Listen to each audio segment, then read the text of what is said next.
Welcome to our fourth Mussar webinar for this year.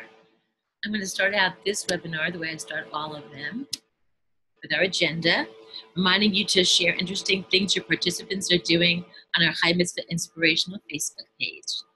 I'll include a link in the follow-up email. Let's look at our themes. Today we're going to focus on the fourth Mussar topic, which is spiritual friendship, or chavruta. The term in Hebrew for a friend, chaver, for a boy, or chavera, feminine, is from an Aramaic word, chavruta, which is the term used for the relationship between study partners. While the value placed on friendship originally focused on enabling Torah study, it could easily be extended beyond this to the companionship, support, challenge, and comfort that we know friendships offer us. Having a chavruta partner is built into the spiritual practice of Mussar because in order to work on developing one's character, it's helpful to be accountable to someone else and to have someone else support you and you support them, vice versa. Oh, hold on a second.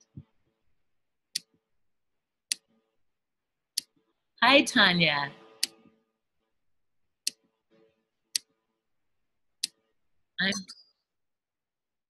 Hi, welcome. I'm going to unmute you. Hold on.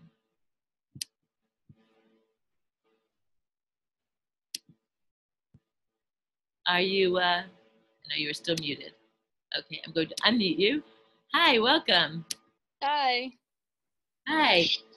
I was just starting and saying how this is about our fourth Mussar topic, which is friendship, chavruta.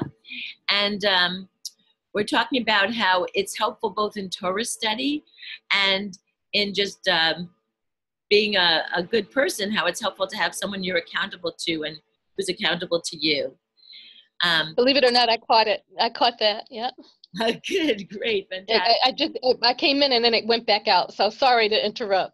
No problem. I'm happy to have you here, and I'm actually putting you on here so that if you have a question, you can just jump right in. Okay, thank you. Sure, great. So we're just about to talk about the theme, so it's still very much the beginning. It's helpful to be accountable to someone else. It's helpful to have someone else support you, and we should do the same for others. So as we look into these texts about friendships, it's going to be very interesting to see how this plays into it. Okay. I don't know how to adjust things here. Yeah. Well, you can keep adjusting in and out, and I'll just keep going. Okay. Okay. So we're going to talk about a good opening activity, and I call it quality friendship because it's about friendship qualities. So this might be a good way for you to talk with your participants. Give each person 3 index cards.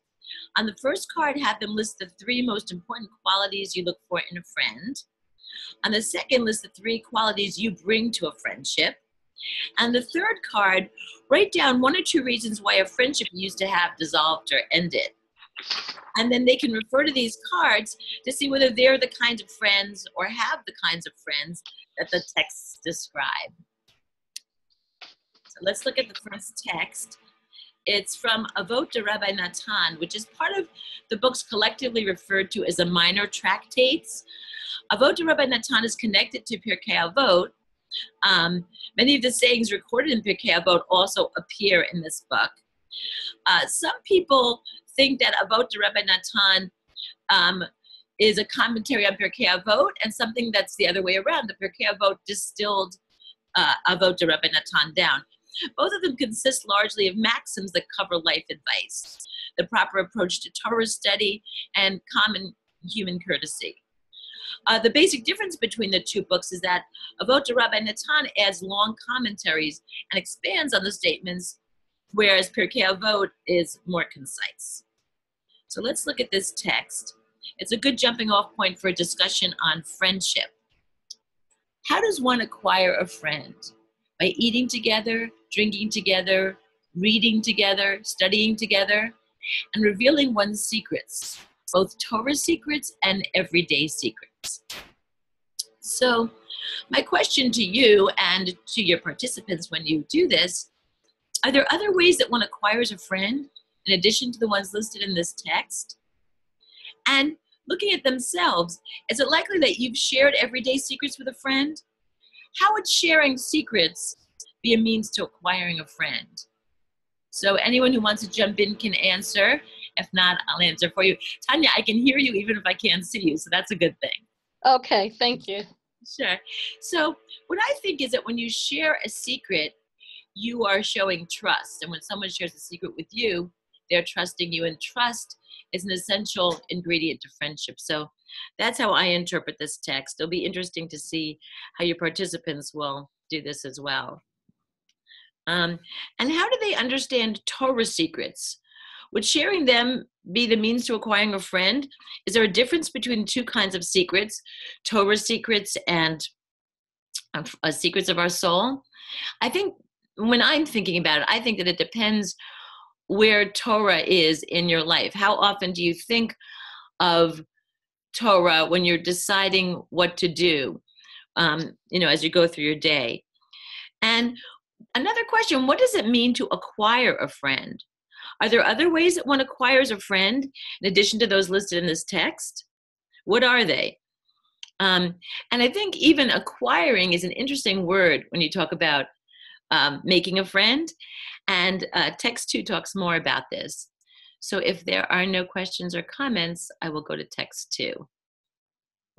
Okay, text 2. This text is from Shemona Parakim, which means 8 chapters, and it's Rambam's introduction to Pirkei Avot. 8 chapters discusses ethical issues. Rambam said that the ideas in it are collected from midrashim, from stories, from the Talmud, and from opinions of other scholars. This particular text is a commentary on a commentary, which the participants may find interesting. Encourage them to comment on the commentary on the commentary, joining the long chain of Jewish thinkers. Rambam comments on Pirkei Avot's comment on the classic "acquire for yourself a friend" from the Babylonian Talmud. And as I was saying, the word acquire in reference to a friend seems odd in our current times, when friendship is considered in the realm of emotions, and acquire is considered more a term used for referring to something that is rationally and easily measured, like acquiring money or acquiring possessions. And with that in mind, think about what your participants will see as the ultimate goal of true friendship, according to this text. The conversation questions for this text also bring up many different topics, and you might not cover them all depending on where your group takes this, but certainly go where they're going with it and share with me or on Facebook afterwards what happens, because I think it's going to be very interesting and meaningful. I'll read the text. Acquire for yourself a friend. Note the language of acquisition. It does not say make a friend or become friendly with others. The point is you should always have a friend who will help you better all aspects of your conduct. As our sages commented in the Babylonian Talmud, either friendship or death. In Aramaic, it rhymes. It's charuta or matuta. If one does not easily find a friend, one must make efforts in this direction. If necessary, one should procure his or her friendship until true friendship is established. And we can think about what procure means here. One should not cease accommodating oneself to the other person's nature until such friendship has been established. That's what they mean by procure. You should do what the other, you should accommodate yourself to the other person. Thus, the ethical masters have taught, do not establish friendship according to your nature. Establish friendship according to your friend's nature. Okay, so the question is, what do you think is meant by that? Do not establish friendship according to your nature. Establish friendship according to your friend's nature. What I see when I see this is that in the beginning of a friendship, you're not looking to see what that person is going to do for you. You are thinking about the person. You're empathizing with the person. You're becoming more familiar with what's important to that person that is going to be your friend. So you can think about this on a personal level. You can talk to your participants. Does each one have a friend who, quote, helps you better all aspects of your conduct? How does the person do that? You might wish to share this text with that person. Are you this kind of friend to others? What do you think some do's and don'ts for this kind of friendship would be? To me, this brings up last month's topic about giving advice. and how you do that correctly. The lesson of acquire for yourself a friend grows out of a desire to be closer to others. So rather than distancing yourself from others or thinking that someone is not worthy of being in your peer group, this suggests that we make an effort to bring that person into our social group and that we judge him or her favorably. And you can see if your participants have actually done this and what their experience has been. There's a very famous Choni the circle maker. He was a legendary character in the Talmud. And the story is that he woke up in a time warp after 70 years to find that people no longer knew him and no one believed who he said he was. He died of a broken heart. The rabbi's conclusion to this story of Choni was, as we said here, friendship or death, chavruta or metuta. And think about, what does this expression mean to you? What are the repercussions of not having friends? I'm reminded also of older people when their spouse passes away. It's usually a short time until they do, because they are so joined to another person, and having another person is so important, having someone you're really close to. And it actually helps people stay alive. And here's a question, it's not in the source book, but in light of our current climate, when people disagree so intensely, my question is, do you think it's worthwhile to be friends with someone with whom you disagree? What kinds of disagreements would fit into this category? Why or why not would this friendship be worthwhile? And I've experienced so much of these nowadays where people are so intense about their political views that they almost forget what the whole reason of being friends is, which I think is outside of that. So that might be an interesting discussion for our groups. Any comments or questions? Okay, we'll go to the next one, which is text 3. Feel free to jump in anytime. This text is also from Shmona Parakim and focuses on different kinds of friendship. The terms used here might seem a little archaic. I think that's good because it encourages us to think about what these terms mean and how they relate to the kinds of words we use to describe friendship today. So I'll read this text. In general, there are 3 types of friends: a useful friend for the sake of benefit, a pleasant friend for the sake of satisfaction, and a friend befriended for the sake of a higher purpose who ethically inspires and instructs. When both friends yearn for and are directed toward the goal of the good, they are ethically inspiring friends to each other. Each one will want to be helped by his or her friend in achieving that good for both of them together. This is the type of friend we are commanded to acquire. So this is something to really sink our teeth into because of the way it's said. Basically, we're striving for an ethically inspired friendship. And what do you see as the meaning of this term, ethically inspired friendship? I think as we try to live ethical lives, we need other people who will support us in this and will understand when we're thinking in a more complicated way about right and wrong and, how we conduct ourselves. But at the same time, I don't think we should let political arguments influence friendships. I think that we need to distill away the politics and concentrate on the spirit or the soul. And that leads to some other questions. How might you move a friend from being a useful or a pleasant friend to being a spiritual friend? What kinds of activities might you do with that person that can help nurture that kind of relationship? And we'll talk more about that a little bit later when we talk about our practices. Maimonides says that it is commanded to acquire a spiritual friend. So what do we need to do to earn this kind of friendship? Maimonides wrote, a friend befriended for the sake of a higher purpose refers to a situation where both desire and focus on a single objective. So both friends are desiring and focusing on this objective, doing good. Each will desire to draw strength from one's friend and to attain this good for them both. So what I'd like to ask participants is, before reading this text, was this something you thought about in friendship? And is this something you value? If people do social action work, they may find that they're making this kind of friend. It depends a lot on what kind of activities people are engaged in. And I think that's a really good topic to talk about also, just to think about. Which leads us to our practices, things we can do that are kind of like physical things that help us focus on this spiritual idea. And there are a lot of them here.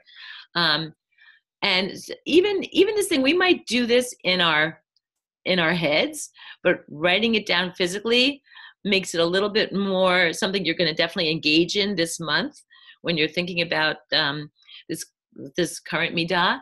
So make a list of the kindnesses that friends have done for you.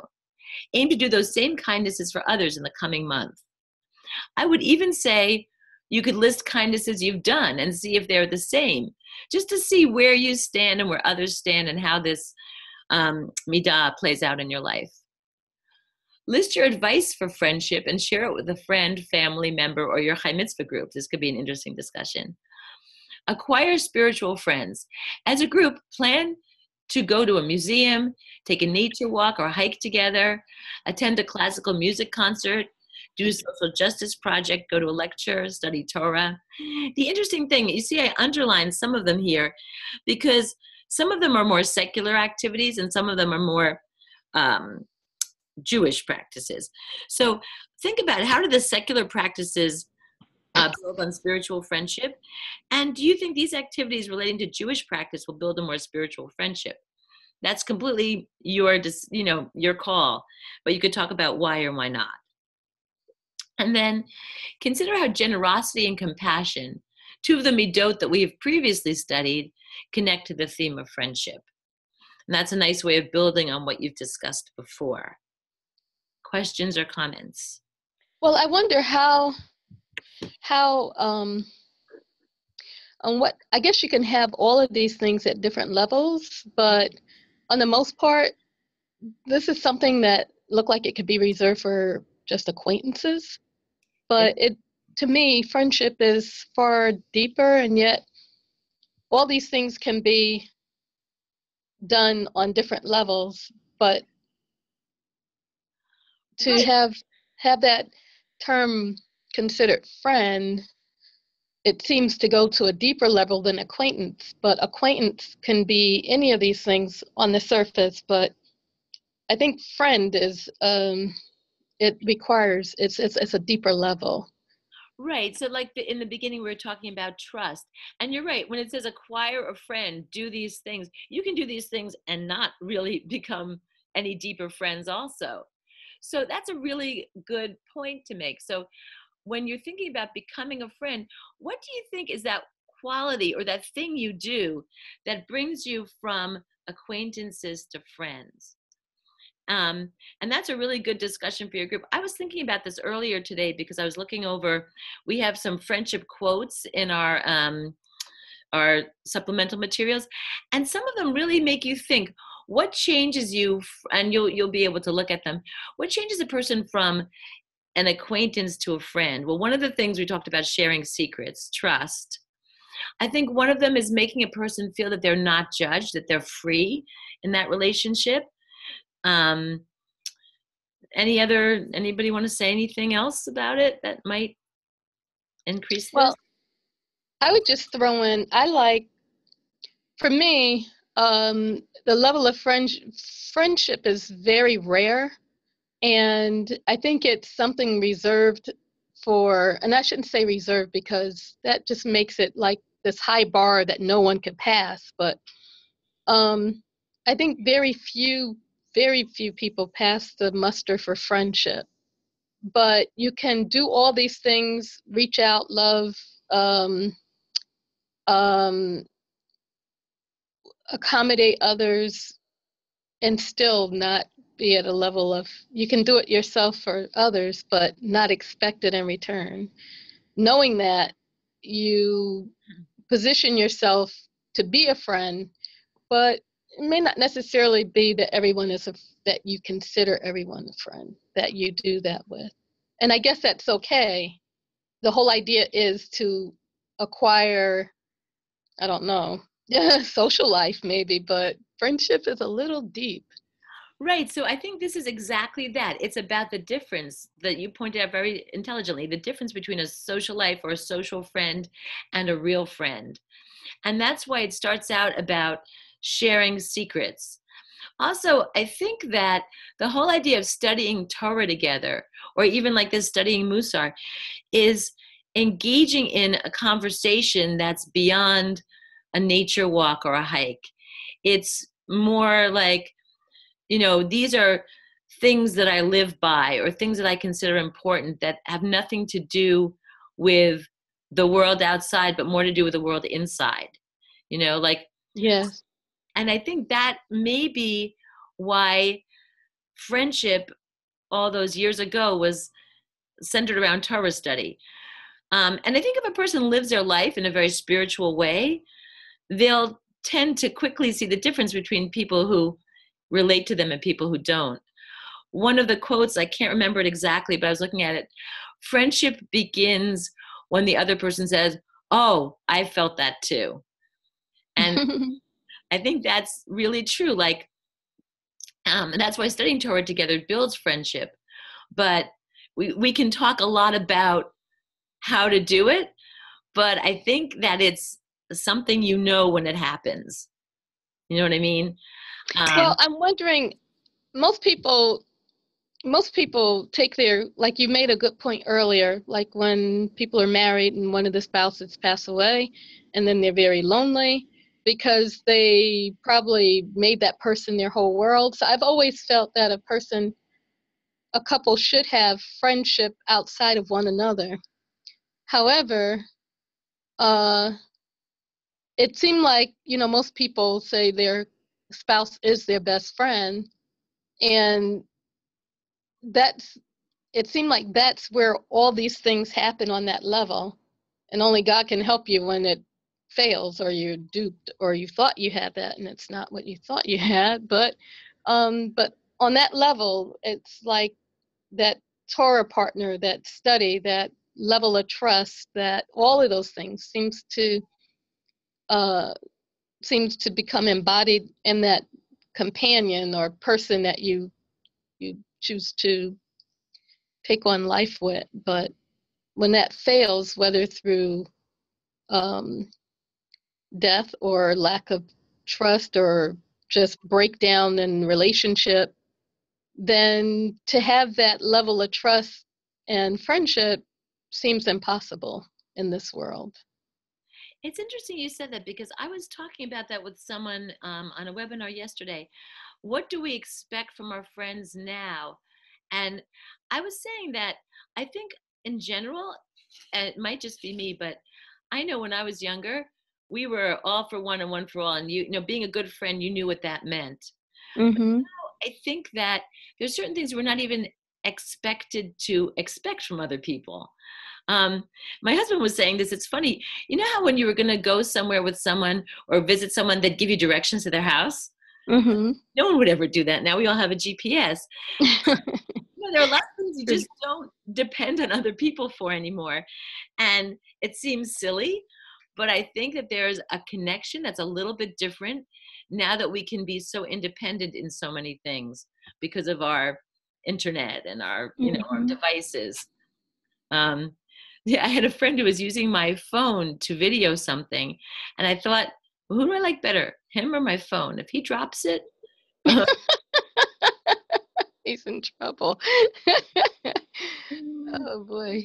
so it's just interesting to think about that, how our society has, kind of changed a little bit about what we expect from other people, and not necessarily in a good way, but not necessarily in a bad way either. It's just different. And you're completely right. I think also you do need to have, I mean, it's great if your spouse is your best friend, no doubt about it, but you need a support group. I think that's greater than just one person also. Mm-hmm. I think that that does exist in the world and people do find it. And I think that what we're finding from reading these texts is that if you are the kind of person who will do these things, the kind of people who do these things will come back to you. At least I think so. Yeah, I like that idea.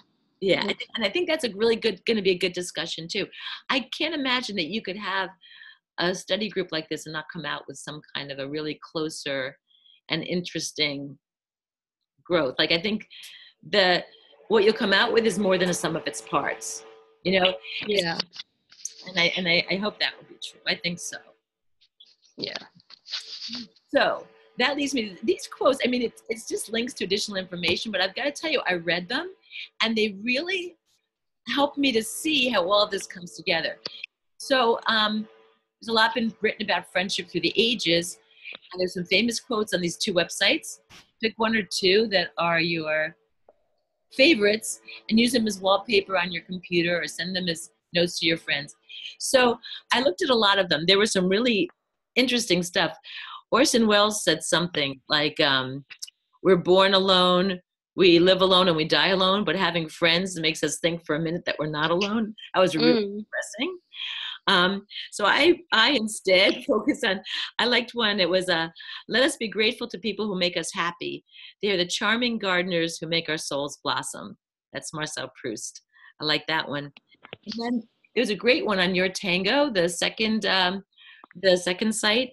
It was a Helen Keller quote, and it was just really nice. It said, I would rather walk with a friend in the dark than walk alone in the light. I thought that was really nice. Also, another interesting thing is that it was about how I think experiences that are difficult that you have to go through, the Hasidim always said that's an opportunity to make a friend. It's an opportunity to do good for someone else. So even if they're in a terrible situation, something bad has happened to them, you have to look at it as an opportunity and value the friendship that comes out of sharing that with people. I think what you're saying is there are people on different, what I found, there are people different levels, and you can only take them for whatever level that you can be friends on or have relationship on. Right. So not everyone's going to be 100%, but whatever that is, it is. Yeah. Even if it's less than, if it's 10%, 5%, whatever little morsel, or even if it's greater, but you have to take out of it and make it what it is, but not try to become disappointed if it's not all that you think it should be. Right. One of the earlier quotes we read talked about the different kinds of friends there are. And so we're kind of looking at friendship from a lot of sides. And you're completely right. There are friends that are really deep friends, and there are friends that are more acquaintances. Sometimes you might be surprised when those acquaintances become more friends. But the whole topic of friendship, it's like any midah. You can go from 0 to 100, and we're trying to be somewhere where it feels comfortable in the middle. Yeah. Just like when we say, what do you expect from a friend, and what does a friend expect back from you? I'd be interested to see what your participants think about that too, because like every midah, you're trying to be in the middle. You're trying to not give more than you have, and but give, so it's interesting to see what that comes out like. Out of it, yeah. And then the last thing I'm going to talk about is personal reflections. In the back of every source book, there are questions to help the participants focus on their independent projects. I don't know if your people are doing that. It's time for sure for people to really think about what they're going to do and start doing it. So at the end of the session, it's good to take a couple of minutes to look at the questions on the back cover and have the participant answer them either in writing, because there's a space to write, or they could talk as a group, whatever works better. The ones that reflect on this month's topic, and they bring your thoughts to your personal projects. How have your friends influenced the choices you have made for your independent projects? And how have your independent projects impacted on your relationships with friends? So if people are already doing things, this is a good thing to focus them. And if they haven't started, maybe it will help them to look at what kind of activities they want to do. So I'm going to ask you, Tanya, have your people, are they doing independent projects at this point? I don't know how to answer that. I You could haven't, plead the fifth. yeah, we've done independent projects. That's good. Some have. You know what I'm going to do when I send out my follow-up email, I'm going to include something we call the celebration brochure. It's a brochure that a group a couple of years in Bloomfield, Michigan put out. They had their ceremony at the end of the year, and they listed all their participants and what they had chosen to do for their projects. Mm-hmm. That could be helpful for people who haven't gotten started yet, or even for people who have, just to see what other people are doing. And Right. so I will attach that to the follow-up email. Thank you. Sure, my pleasure. Any questions or comments? Okay. Well, this has been really good and given me something to think about. I'm really glad. That's what these are for, to help the participants who are leading. You know, I don't know if your group is doing this. A lot of groups, somebody different does it each month. I got a couple of calls from people who wanted for sure to do this. So if anyone has any questions or comments, you know where to find me. And Tanya, I'm so glad for your taking part and giving your comments. And if there is nothing else, we can end our webinar. All right. This has been good. Thank you. Thank you. Thanks. Bye-bye. Bye.